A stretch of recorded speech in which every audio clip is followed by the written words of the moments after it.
రాష్ట్ర స్థాయి కమిటీలో AP pollution control board member secretary, అలాగే director of factories, commissioner of labour, పరిశ్రమల శాఖ కమిషనరు, వీళ్ళందరూ కూడా సభ్యులుగా ఉండడం జరిగింది.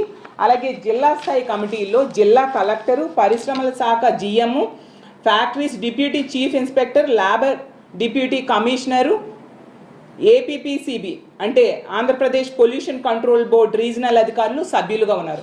అంటే రాష్ట్ర స్థాయిలో, జిల్లా స్థాయిలో కమిటీలు ఏర్పాటు చేయడం జరిగింది. ఇంతగా పరిశ్రమల భద్రత కోసం జగనన్న చర్యలు తీసుకోవడం జరిగింది. ఇవన్నీ కూడా రికార్డెడ్గా ఉన్నాయి. అలాగే తీసుకుంటే ఆ జీవో ఇచ్చి వదిలేయలేదు జగనన్న. సమీక్ష చేయడమే కాకుండా తనిఖీలు నిర్వర్తించి 5 ఫేజుల్లో ఇవన్నీ అమలయ్యేట్టుగా చర్యలు తీసుకోవడం జరిగింది. అసలు నిజం చెప్పాలంటే ఇప్పుడు చీఫ్ సెక్రటరీగా ఉన్న నీరబ్ కుమార్ ప్రసాద్ గారు ఆ రోజు అటవీ పర్యావరణ శాఖ స్పెషల్ సిఎస్గా ఉన్నారు.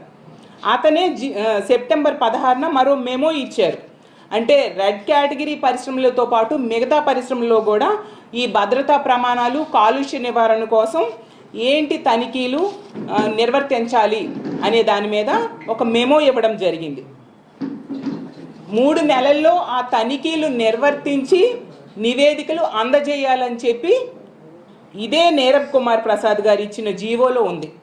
అలాగే పరిశ్రమల్లో సేఫ్టీ ఆడిట్లు నిర్వర్తించి వాటి కాంప్లయన్స్ నివేదికలు కూడా తెప్పించుకోవడం జరిగింది. ఎంత చక్కగా ప్రమాదాల నివారణ కోసం జగనన్న ప్రభుత్వం ఆ రోజు చర్యలు చేపట్టడం జరిగింది. ఇవన్నీ మీరు తెలుసుకోవాలంటే ఈ నీరబ్ కుమార్ ప్రసాద్ గారు ఇప్పుడు చీఫ్ సెక్రటరీగా ఉన్నారు. అతన్ని అడిగి తెలుసుకోండి. అతను ఆ రోజు అక్కడ వర్క్ చేశారు. అతన్ని అడిగి తెలుసుకోండి. అలాగే తీసుకుంటే మొన్న చంద్రబాబు నాయుడు గారు వచ్చారు మన విశాఖపట్నం వచ్చి ఎంతసేపు కూడా ఈ జరిగిన దుర్ఘటన అంతా కూడా జగనన్న ప్రభుత్వం మీద నెట్టేయడానికే తాపత్రయపడ్డారు తప్ప ఏమి చర్యలు తీసుకోవాలి అనే దాని మీద కాన్సన్ట్రేషన్ లేదు. అసలు చంద్రబాబు నాయుడు గారి అతను ముఖ్యమంత్రిగా 14 ఏళ్ళు గతంలో చేశారు. ఇలాంటి సంఘటనలు జరగలేదా? ఎందుకు? పరవాడ ఫార్మాసిటీలోనే 24 యాక్సిడెంట్స్ జరిగితే 21 మంది చనిపోయారు 2014 నుంచి 19 మధ్య. 69 మంది గాయాలయ్యాయి. ఇంకా రాష్ట్ర వ్యాప్తంగా తీసుకుంటే లెక్కలేనని. ఇన్ని జరిగి ఈ ఒక సంఘటన జరిగింది, అది గత ప్రభుత్వం మీద నెట్టేయడానికి మీరు ప్రయత్నించడం ఏంటో అర్థం కావట్లేదు. అలాగే పాయకరావుపేట ఎమ్మెల్యే గారికి ఇంకో సూచన, మీరు ఎంతసేపు మా జగనన్న మీద, మా జగనన్న ప్రభుత్వం మీద కామెంట్స్ చేయడము, విమర్శలు చేయడము మానేసి అసలు మీ బాధ్యతని సక్రమంగా నిర్వర్తించడానికి ప్రయత్నిస్తే బాగుంటుందని తెలియజేస్తూ ఉన్నాను. ఇప్పుడు ముచ్చిమర్రి సంఘటన అయ్యింది. ఆ సంఘటనలో బాలిక కనిపించడం మానేసింది, ఎక్కడో పడేశారు. ఈ 50 రోజులైనా దొరకలేదు. వెతకడం కూడా ఆపేశారు. ఎందుకు? ఆమె ఒక పేద ఆడపిల్ల, ఒక బీసీ ఆడపిల్ల కాబట్టి నిర్లక్ష్యం. సస్పెండ్ అయిన సిఐకి, ఎస్ఐకి పోస్టింగ్లు ఇచ్చారు కానీ బాలిక మృతదేహం మాత్రం ఈ రోజు కూడా దొరకలేదు.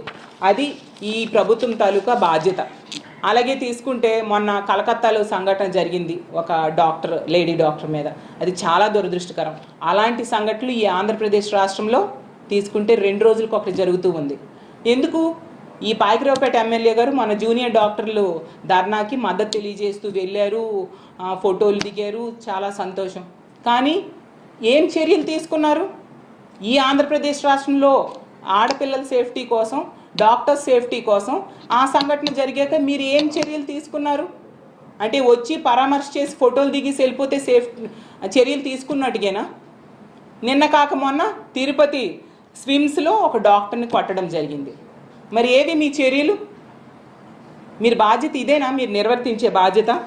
ఏ మెడికల్ కాలేజీలో కానీ, ఏ ప్రభుత్వ కాలేజీలో కానీ మీరు ఏం చర్యలు తీసుకున్నారు ఆ రోజు తర్వాత చెప్పండి. మళ్ళీ మాట్లాడితే ఈవిడ అంటారు జగనన్న అంటే ఎక్కడికి వెళ్ళినా ఒకటే స్క్రిప్ట్ అట. జగనన్న మీ హామీల కోసం మాట్లాడితే ఎందుకు ఉలిక్కి పడుతున్నారు పాయకరావుపేట ఎమ్మెల్యే గారు? అంటే మీరు హామీలు నెరవేర్చట్లేదని భయమా? ఆ స్క్రిప్టు మేము ఏర్పాటు చేసిన స్క్రిప్ట్ కాదు, మీరు మీ కూటమి ప్రభుత్వం ఏర్పాటు చేసిన స్క్రిప్ట్ అది. ఎందుకంటే ఆ రోజు ఎన్నికల ముందు మీ చంద్రబాబు నాయుడు గారు, పవన్ కళ్యాణ్ గారు, లోకేష్ గారు ప్రతి భారీ బహిరంగ సభలో ఇదే విషయాన్ని, ఇదే హామీల్ని పదే పదే చెప్పారు. మీ ఎమ్మెల్యేలు ఇప్పుడు మీ మంత్రులు అందరూ కూడా ఇంటింటికి వెళ్ళి ఇదే హామీల్ని ఈ స్క్రిప్ట్నే చదివారు కదా. ఆ రామానాయుడు గారు అయితే నీకు 15,000 నీకు 15,000 నీకు 15,000 కనిపించిన పిల్లలందరికీ చెప్పడం, పెద్ద ఆడోళ్ళు కనిపిస్తే నీకు 18,000 నీకు 18,000 నీకు 18,000 అని చెప్పడం, రైతులు కనిపిస్తే నీకు 20,000 నీకు 20,000 అని చెప్పడం. మరి ఇవన్నీ ఈ రాష్ట్ర ప్రజలు మర్చిపోతారా? ఆ విషయాన్ని రిమైండ్ చేస్తే మీకు ఉలికిపాటు ఎందుకు? దానికి సమాధానం చెప్పడం మానేసి మీరు స్క్రిప్ట్ అనడం ఏంటి? ఆ స్క్రిప్ట్ ఇచ్చిందే మీరు. మీ స్క్రిప్ట్నే ఒకసారి జగనన్న రిమైండ్ చేశారు, మేమైనా రిమైండ్ చేస్తాం. మీకు నిజాయితీ ఉంటే ఎప్పుడు ఆ స్క్రిప్టులో ఉన్న అంశాలని మీ హామీల్ని నెరవేరుస్తారు చెప్పండి. అది మానేసి ఏంటి ఈ విమర్శలు? ఎప్పటికైనా నేను తెలియజేసేది ఏంటంటే మీరు ఎంతసేపు కూడా ఆత్మస్తుతి పరనింద అన్న ప్రకారం వెళ్తున్నారు తప్ప బాధ్యతల మీద దృష్టి పెట్టట్లేదు. మీకు ఓట్లేసి ప్రజలు గెలిపించారు కాబట్టి వాళ్ళకి న్యాయం చేయడం కోసం, ఈ రాష్ట్ర ప్రజలకు న్యాయం చేయడం కోసం పని చేయండి. మా జగనన్న మీద మా ప్రభుత్వం మీద విమర్శలు ఆపి ఇక ముందు మీ ప్రభుత్వం ఏం చేస్తుంది అనే దాని మీద మాట్లాడితే బాగుంటుంది. లేకపోతే ప్రజల్లో మీరే చులకనైపోతారు. ప్రజలు తగిన సమయంలో బుద్ధి చెప్పడానికి సిద్ధంగా ఉంటారనే విషయం మర్చిపోవద్దు పాయకరావుపేట ఎమ్మెల్యే గారు అని తెలియజేసుకుంటూ సెలవు తీసుకుంటున్నాను.